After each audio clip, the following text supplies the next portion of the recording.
Good morning, good morning.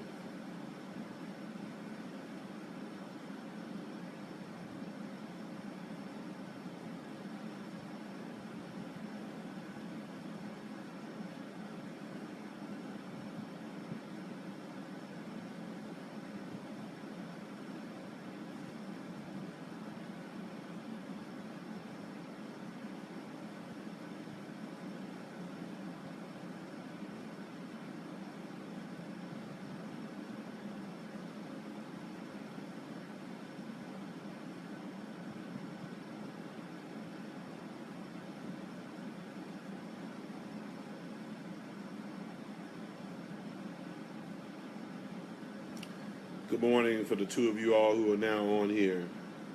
How you doing this morning?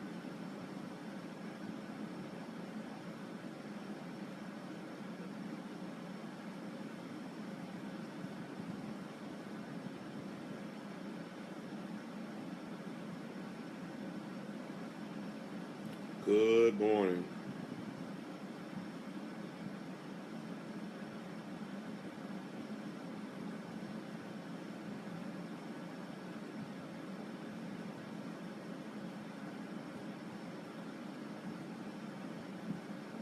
How you doing, Denise? Is it better to send a song at a time or multiple? And which is better, BMI, ASCAP? Who you sending the song to? And BMI and ASCAP has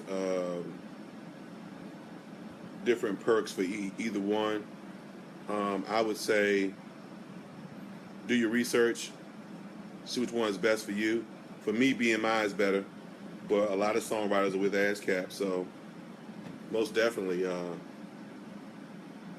do your research. You need to read that on your own, because whatever advice I give you, it could be totally different for you.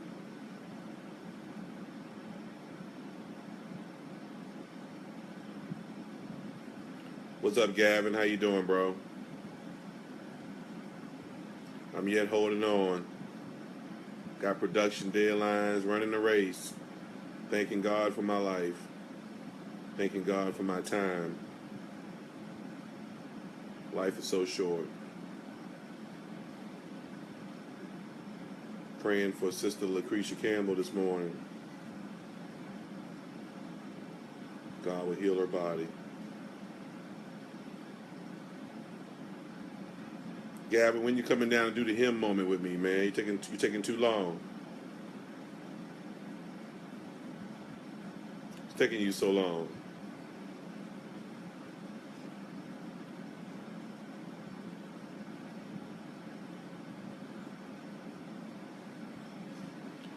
So yeah, we waiting on people to come on board. Good morning, everybody. Good morning, good morning, good morning. Give you the days. Ain't no days. It's impromptu. You just show up. You thought my impromptu hymn moments were planned? They're not planned. That's why if they were planned, I'd be doing them every day. You just show up. Just drive on down here and we'll do a moment. You know what I'm saying? Derek Dennis, when is my next recording? I just did one. It's coming out in Walmart September 23rd, 2016. That one's called Live from Zion. That's got the new single We Worship You that's being played in Louisville right now.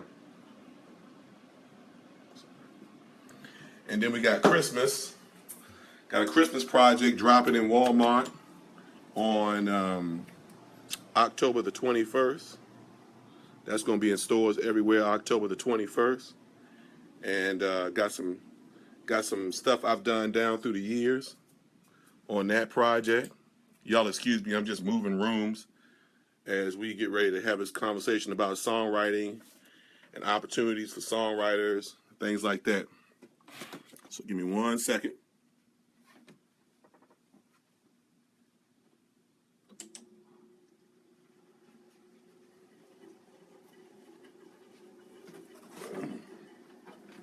I came and I won't be at the house. I come and I won't be at the house. All you gotta do is call me, Gavin. I'll be there.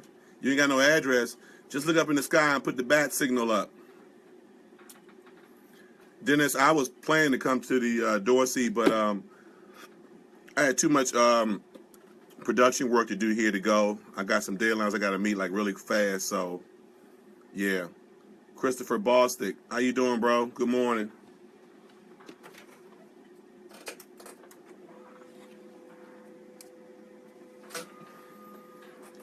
Yeah. So, what y'all want to talk about first? Opportunities for songwriters, or you want to talk about the pros and cons of being signed? What's on your mind? Being signed versus being independent, or opportunities for songwriting? So, Gavin, you still live in West Jablip, or you live closer to me? I live in White Plains, Maryland, right outside of Waldorf.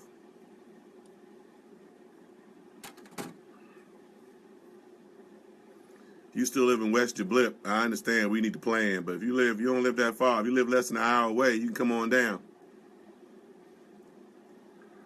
Yeah, we'll talk about, excuse me, songwriting opportunities for songwriting. Well, Dennis, you got a head start on everybody if you're sitting there at the Dorsey workshop, because that's an opportunity right there. The first thing I was going, you in Manassas? Oh, yeah, you ain't that far from me, man. Yeah, you ain't that far. You can come on down anytime you want. You bring your guitar, and we can get going. So, Dennis, and everybody, and the 4 people that are on here, we'll get started. Opportunities for songwriting. The first place you start is with these annual conventions and conferences that are going on. The Thomas A. Dorsey Convention, which is called the National Convention of Gospel Choirs and Choruses. GMWA, Gospel Music Workshop of America. Edwin Hawkins Music and Arts Seminar. Hampton Ministers Conference. And then there's so many smaller organizations that you can submit songs to that are wonderful opportunities for songwriters. It got me through the door. If it wasn't for GMWA, I wouldn't be where I am right now. But these are wonderful opportunities for songwriters. You can put your songs in front of a masses of people, and it's not just, it doesn't just have to be choir music. They have new music seminars, new artists showcases. It's like a one-stop built-in network where you can start to get yourself out there as a songwriter. There's no better way at this point, no better way than these conferences, conventions, because these folk will take your songs, take them back home to their churches, and spread the word about your music faster than you ever could. So I still do it for the GMWA, and whoever else will take anything I got. It's just a grand resource, man. I can't say enough about submitting songs to these conferences, conventions, and workshops. And then, of course, you got these long shot deals where, you may know a famous artist or something like that. Or you may know somebody who knows a famous artist who's looking for music for their project. I call those long shot deals because it's really based off relationship, whether your song gets selected or not, or whether somebody recommends your song. Because when you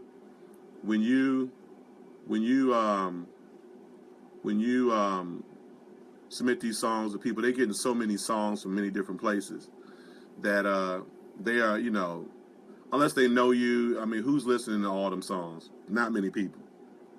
They're pulling the ones from the resources that they have already. Sometimes they have people who vet the songs and they give them the best that they think that they have. So, but don't dismiss your local artists, your local choirs who are recording, because those are great opportunities too. Let me tell you why. The reason why they're great opportunities is because people start to learn about your music through their recordings. But they're also great opportunities too if you know how to do business, because you can collect off the royalty for those from the selling of their CDs if you do your business right. So people say, well, you can't make no money. Yes, you can. You just ain't doing your business right. You got to do your business. You got to do your mechanical license so that you can reap the benefit from the songs that you submit in to local choirs, local soloists who may be doing projects, local anything. So I just gave you 3 opportunities there. You got your big and your small conferences. I hold a couple of them, bring back the choir. I'm holding a music and arts workshop this fall. We take songs all the time. New people's songs, we teach them to our choirs. And then you have those big conferences, GMWA, Thomas A. Dorsey, Edwin Hawkins, Hampton Ministers Conference. You got the Hymn Lovers Conference, if you write hymns or sacred choral works. Gavin, there is no list with everything on there. You just got to research it yourself. Hold on for 1 second. You got to research it for yourself. Go find out what their submission deadlines are and write it down so you can have a list. And it's every year. Most of the stuff is the same deadline every year. You got to join up. The Dorsey has choral unions, which is like a local chapter. GMWA has local chapters. Join up with your local chapter. Get people to sign up. Sign up with the local chapters. Get affiliated with who's doing what in your area. And then, you submit to the local artists, local choirs, and things like that. People with stars in their eyes tend to dismiss the local scene, but you have no idea the lack of wisdom you display when you do that. Because these people are spreading your music around all over the place. You have no idea where it's going. And like I said, if you do your business right, when they sell 1,000 CDs or whatever they sell, you can get paid a royalty from that. And as they keep selling, you can get paid royalties. Royalties are royalties. Doesn't matter if it comes small or large. It's royalties. So those are some of the major opportunities. Then you have these national songwriting competitions. And a lot of them are not Christian songwriting competitions, so that means they don't really want Christian music. They'll take inspirational. They'll take it, but you have a long shot to win because Christian music is not that celebrated among people who are posting competitions. They're mostly looking for the hot pop song or rock or R&B or something like that. So that's a super long shot. And then you got these Christian music songwriting competitions. You can submit for that, but a lot of them are not African American Christian music competitions. A lot of them are CCM, which is fine. If you write CCM music, by all means, go and do it. The other idea is if you have friends who are musicians and ministers of music, send your songs around to them so they can teach them to their choirs, their individual church choirs. I know my friend Eddie Robinson has a song called "So Many Reasons to Rejoice." And it's spreading like wildfire. I even put it on the brand new Maranatha project that's coming out in the stores on October the 7th. Spread like wildfire because he goes and teaches it wherever he finds himself, and so this it's becoming a popular song. Michael Reed, who's from DC, rearranged the hymn "Even Me," that is one of the most popular, is one of the most sung gospel songs or choral arrangements in the black church in America right now. So these folks didn't have national record deals. These folks went around from conference to conference, church to church, spreading their songs around. A lot of us don't want to get our hands dirty. We want a one-stop fix-all solution. If you get it, fine. But for the most part, you got to get your hands dirty. You got to work. You got to be out. You got to be on the grind. And on the grind just simply means you got to capitalize off of all your opportunities, all the opportunities that are out there. And if you don't know the opportunities that are out there, it's because you're not grinding. You're not networking with people. You're not paying attention. You got to pay attention to what's going on. Get your head out of being a star and start grinding. Okay? Grind. All right. So the pros and cons being independent, versus being signed to a label. First of all, being signed to a label is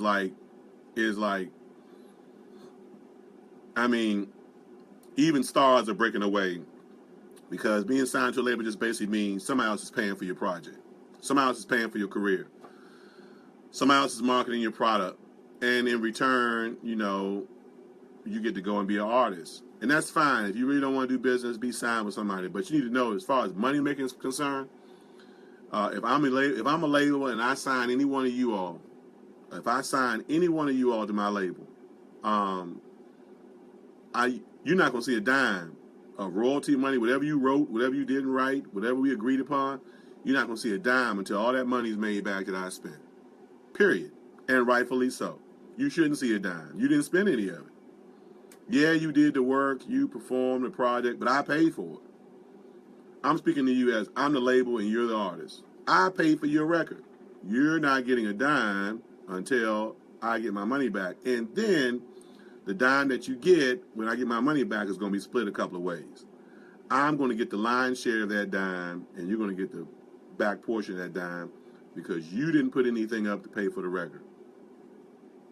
Now, if you become a superstar, the next deal that you do with me, I'll give you a greater share of that dime because we both made money.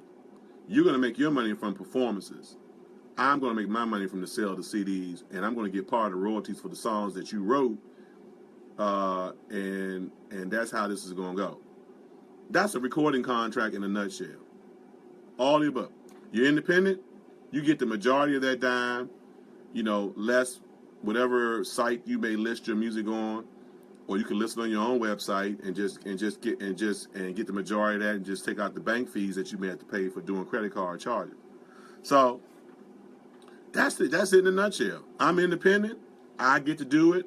The con is I gotta learn the business. I gotta run my own business. I gotta create my own team. I gotta do the lion's share of the work if I'm an independent. If I'm signed to a label, somebody else does the lion's share of the work.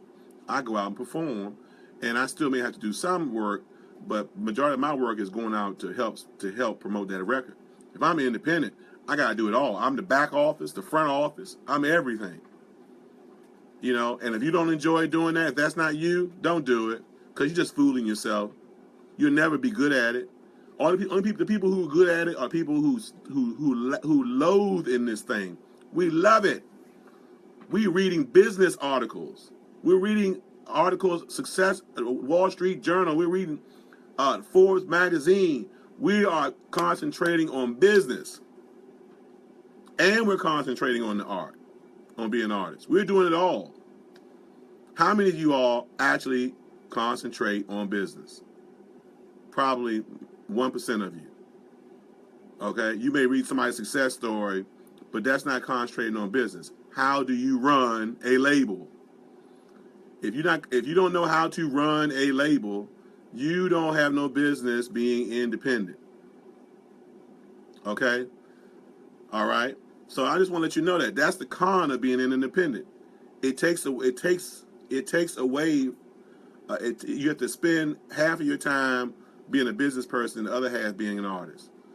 But when you sign to a label, you ain't got to worry about that. You may have to pay. If the label's not doing some things, you may have to pay some extra money to help out with the label. If it's a small label for some of your own marketing promotion. But if you sign a label, you ain't got to worry about that. If you're independent, you got to worry about all of it. Legal stuff, everything. But the beauty of it is this. When the check comes in the mail, it comes to you. And I'm telling you, as an independent artist who's been doing this since 1997, I love it when the check comes in the mail. It comes almost 8 times a year. All right? And you say, how does it come 8 times a year? I'm talking about a BMI check or Sound Exchange check. Where BMI pays royalties once every quarter. Sound Exchange pays royalties once every quarter. That's 8 times a year.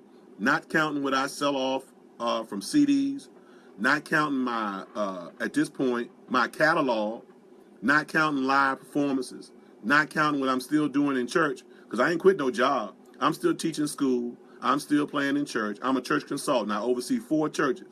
I don't quit anything.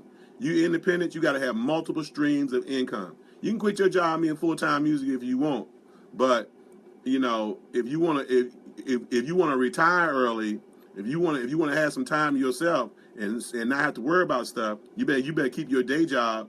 Unless you know your church and they love you enough to keep you around. But I don't trust black people nowhere, especially in church. All right, church is what it is. I love it. It's ministry. It's all that. But as far as employment is concerned, no. Multiple streams of income. You never know when something's going to happen. Especially being an artist, especially being an independent label. You need to grind.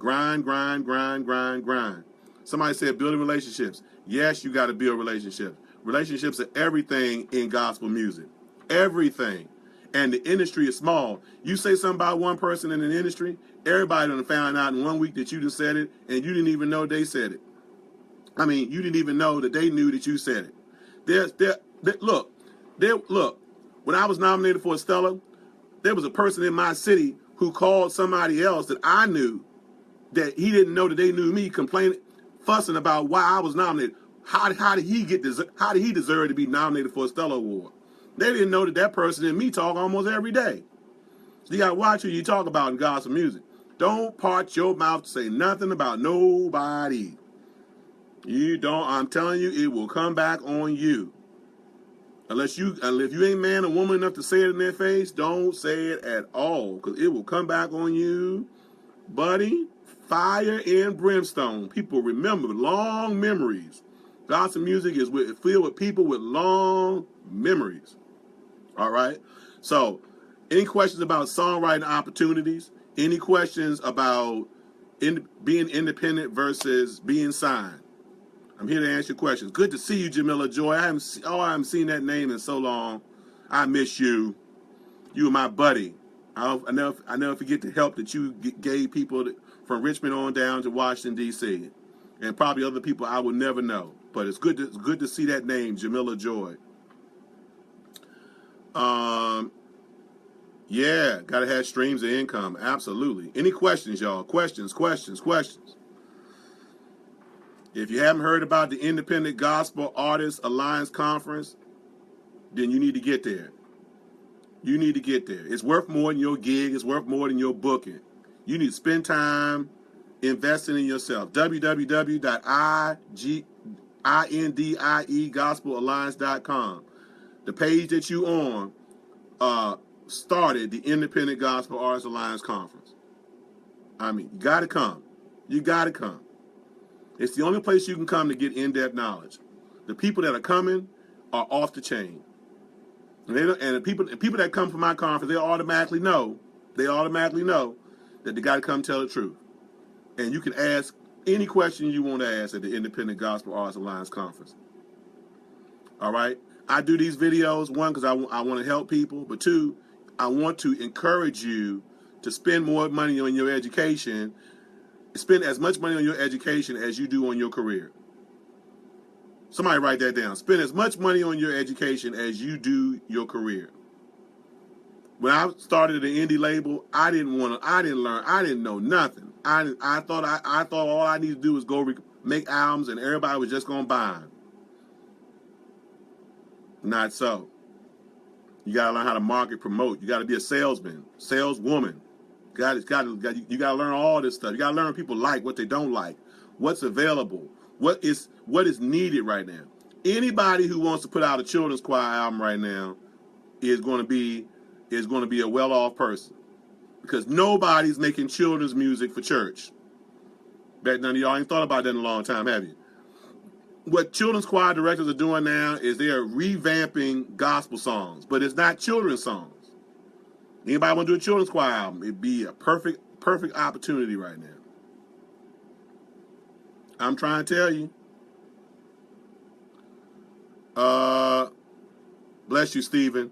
Should you sign with the publishing company? Bradley Johnson. Yeah, you can sign with the publishing company if you don't want to do your own.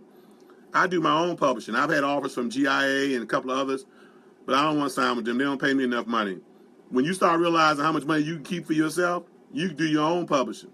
But if you don't want to do that, I wholeheartedly encourage you to sign with a publishing company. Let them do the work, all that kind of. And if my stuff ever got that big, where I got so many people coming to me, then maybe I would sign with a publishing company, let somebody else handle it.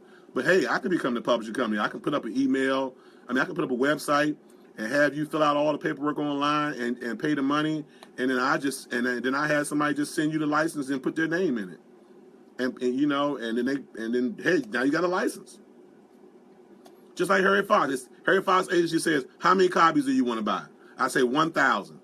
I'm going to print up 1,000 CDs. Harry Fox sends me a license for 1,000 CDs. I pay it online. Blah, the license is emailed to me. It's over. That's all publishing companies are doing right now, Bradley. That's all they're doing. You can do it yourself. But if you don't want to do it, go ahead. I just encourage people to do it themselves, because you keep in the line, share your money. Did y'all hear just recently that J.J. Harrison starting his own label? People are starting to learn this thing. They say, hold up, I can do this. I ain't got to rely on some corporate agent to do this for me. I can do this myself. People are learning how to do this, and they're doing it. You need to do the same. Don't fall behind.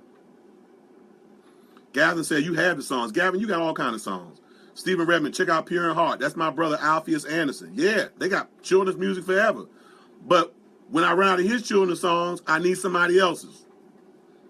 It's not a one-stop fix all. We need an influx of children's music from all over the place. All right? That's the good thing about this thing. We always going to need new music. And we need music from everywhere. We need praise and worship music. We need choir music. We need music for soloists. We need hymns. We need everything. And we need it constantly because radio is not going to give it to us. There's some anointed songs on radio right now. But one thing the radio is missing, especially urban inspirational radio, they don't have no choir music. And people are being duped to think that there's no choir music out there. That's because they don't listen to anything beyond their local radio station. But it is plenty of it out there right now. Always need new music. Always. People are always looking for the next great song or songs or anything they can teach on Sunday to encourage their church membership. I mean, it's crazy.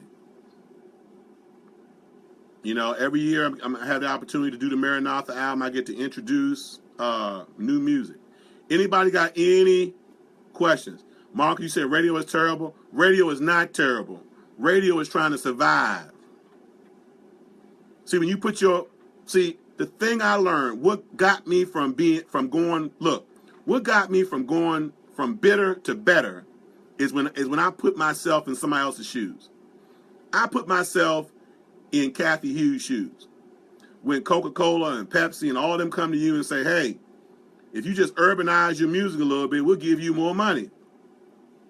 If you can reach the younger generation, then that will help us. So we can give you more money. And that's exactly what she did.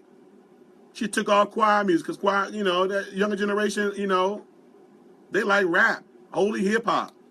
They like stuff that sounds more R&B-ish. So that's what she did. And and young people like 2 and 3 word praise and worship songs. That's what she did. And in return, she has almost ruined the choir scene. But hey, you got to do business. I ain't mad at her. What I can do in return, now, if I'm you and you and me, okay, she goes that way, you go the other way. Because obviously, if you saturate the market on one end, there's going to be a need on the other end for the thing that's missing. Somebody need to catch that right now. If the market is saturated on one end, then all of a sudden there's a need created for something on the other. If every supermarket changed tomorrow and said we only gonna sell vegetables and no meat, and then another supermarket sprouts up and say I got all meat over here, then after a while you're gonna get tired of them vegetables and you're gonna go over there and you're gonna go to that supermarket and get that meat because now you're tired because everybody's selling the same thing over here on this side. Y'all need to wake up. You got to stop being fans and start being business people. That's the problem with independent artists. We spend too much time and it's hard to be a fan, but you use your fandom to try to determine what you need to do as an independent artist. No. Look at everything from a business perspective and you will see the light of day. Look at everything. Look at it from a ministry perspective, but from a business perspective. This is my motto. When I'm on stage or in a pulpit or wherever I'm at, choir loft, that's ministry. When I'm in the lobby, that's business. I look at what everybody's doing from a business perspective. Why is it so hard for our rhythm and praise artists? I don't even know what that is. I do know what that is. That was started a while back, but it's not really a popular term. Why it's so hard for rhythm and praise artists versus urban gospel artists? Like R&P has no outlet. Christian rap now has a bigger platform. Christian rap, R&P outlet, urban gospel, all that has always had an outlet. You just don't have it on radio. But you got an outlet. Your outlet is church. Your outlet is the street. People love that kind of thing. I love it. I love it all. Okay? There's an outlet for you. You just got to find them. And when you find them, that's where your happiness is. I have jazz inspirational artists come to me all the time and say, man, what am I supposed to do? Man, you said jazz inspirational? That's two genres. So now you got the inspirational people and the jazz people. That's your market right there.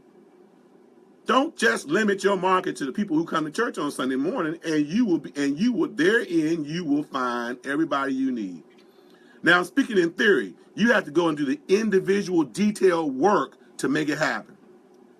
Lecrae, Reach Records, some of these other people, I can't think of their names, Kent Jones, some of these other holy hip hop, rhythm and praise artists, they found their market. Young people, young adults who love that, they found out where they were, what churches they go to, what they like to do, what social sites they on, and that's where they are. That's where they are. That's how they found their people. I, Phillip Carter, had to get my head out of my own behind, and then I saw the light. I realized there was a small pond, and the small pond is the gospel music industry with the top 25 artists and the 100 BDS stations and Sunday's Best, and all this stuff is in this small pond, BET, Joyful Noise. You got all this in a small pond, all these people in this small pond, and they trying to claw for the same bait. You know, you got big fish and small fish, and the big fish are swallowing up the small fish, and the small fish are just sitting there hoping to be big fish one day, trying to get the approval of the big fish so they can one day become big fish. And then all of a sudden, I discovered a river. God showed me a river. And then all of a sudden, beyond that river was an ocean. And I saw all these other opportunities and all this other stuff that was going on beyond this small pond that I could be a part of. And I discovered that whatever was in that river and that ocean was much bigger than what was in that small pond. And thus my career shot off. Point blank. And it's still to this day. God is amazing. He is amazing. He has been showing me favor in so many different areas. Okay, because if you're in this small pond, you can only do the opportunities that are in that small pond. But when you realize the river and the ocean that is out there, and I can expand upon that more, but maybe on another broadcast, that what's in that river, what's in that ocean, is beyond is more than what I can do myself. It's more than what everybody on this broadcast. It's so many opportunities to spread the gospel. It is unreal. You just got to get your head out your behind, that's all. Christian hip-hop is not being funded by the urban market at all. Don't know about that. I may beg to differ with that. I think the urban market is really catching on to Christian hip-hop. They are starting to fund it. But the Southern Baptists and other people and white organizations are starting to fund Christian hip-hop too, because they want to reach their youth. So yeah, it's being funded. It's being, I mean, Lecrae and oh my gosh, some of these other names they just escaping my mind, but I know who they are.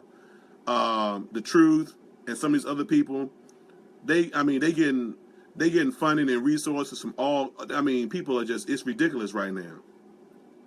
And gospel radio is still not playing Christian hip hop. It's just stupid. But it doesn't really matter at this point. They're selling more records than any gospel artists I know of. How can you market choir music for today's generation? Sing it in church. That's how you market it. If you don't have a choir in your church, make one. Just keep singing it. Young people love choir music. They love it. They absolutely love it more than they love anything else. You don't believe me? Just go out and test it. They love it. Go to your church choir, go to your youth choir and teach them Revelation 19. Hallelujah, salvation and glory, honor and power. They will fall out. Period. And then when they see mommy and daddy fall out in the church, they're going to say, this is what I'm talking about right here. They love it. They're underexposed. You have to be the exposing agent. Go and expose it. They will sing it. Anybody, any other questions? Any other questions? I'm listening to Fantasia doing the song. She just her new single with Ty Tribbett. Everybody trying to get in on the game because they know. Let me tell you something. Gospel music is the only genre that has a built-in audience. Church people. As long as people have church on Sunday, gospel music will always have a built-in audience. Everybody trying to get in on that dollar. Where can we start looking for other opportunities? GMWA, Thomas A. Dorsey, Edwin Hawkins Music and Arts Seminar, Hampton Ministers Conference, Hymn Lovers Conference, Bring Back the Choir, which I have here in D.C.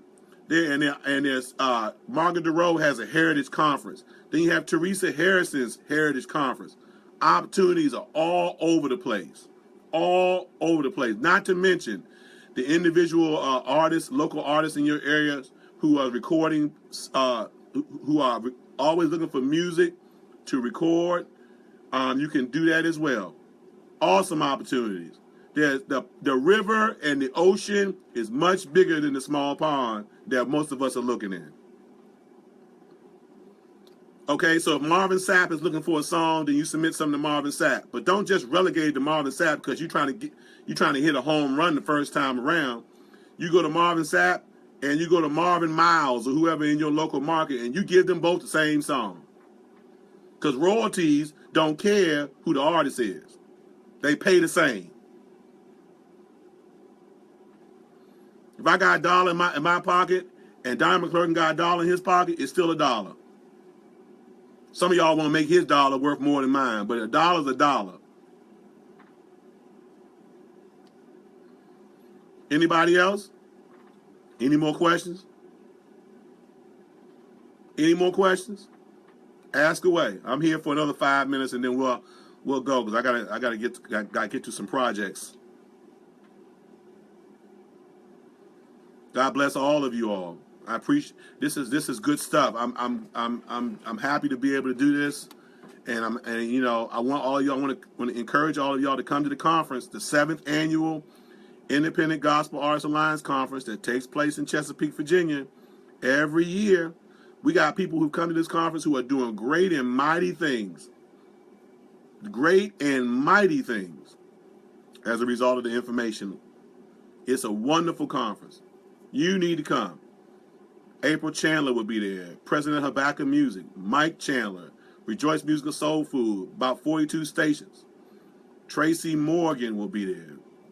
Gospel announcer. We got Broderick Purvis from Louisville, Kentucky. He's coming. Thomas Rollins, New Day Distribution. Randy Alward, Maranatha Music. We got people coming from all over the place. Hey, Kimberly, God bless you. Some of y'all make all these excuses about why you can't go nowhere, but soon somebody call you, come sing, you come running. You need to get up and spend as much money on your education as you do on your music. Anthony, what service do your label provide? You already know that. I don't know why you're asking that question. You already know that. And plus, you can call me if you want to know something. You already know that. You've been sitting with me for a couple years now. Gavin, give the dates. Thank you, brother. October the 20th through the 22nd in Chesapeake, Virginia. www.indiegospelalliance.com. Somebody type that in for me. Let me see. Can I type it in myself? Try and get to the top here. No, I can't. Not on my iPad here. Somebody type that in. www.indiegospelalliance.com. Y'all need to come to the conference. Any other questions about songwriting opportunities for songwriters? Thank you, Wanda. Any questions about running an independent label versus being a signed artist? Listen, if you're independent and you got a product out on digital media and it's all over the place, don't let people call you local anymore. You ain't local, you national. Okay? Because those words don't mean the same as they did 20 years ago. Because a local artist is an artist who does not have access to a mass of people. National artists are artists who are nationally known, who have access to a lot of people. But if you all over the internet, you nationally known like everybody else. It's perspective. Okay, you may not be selling as many records as they're selling, but it's perspective. when people call you local, they automatically put you in a category of less than. And so other people treat you less than because you've been placed in a category less than. Believe me when I tell you, I don't let people call me local, because as soon as they call me local, then I don't sell no CDs. But when they get up and say national recording artist Phillip Carter, then I start selling CDs. Don't let people put you in that trick bag. Let them demean you. Now, if you are local, local means you ain't got nothing going, you ain't got nothing out, you ain't doing nothing, you don't have a national profile, a national portfolio up, then yes, you are local. Okay? If you ain't ready, you are local. If you got a national portfolio up, you traveling, you doing your thing, but you just happen to live in the city where you just happen to live in the city where somebody else is there where people don't really know all the thing about you, that doesn't mean that you're not national. Okay? I hope y'all understand what I'm saying. Okay, but I stopped that in my city a long time ago. I stopped that with me. I stopped them from saying that. And they get mad when I say that, but I stopped them from saying it. Don't ever call me that. All right? I work too hard to be local.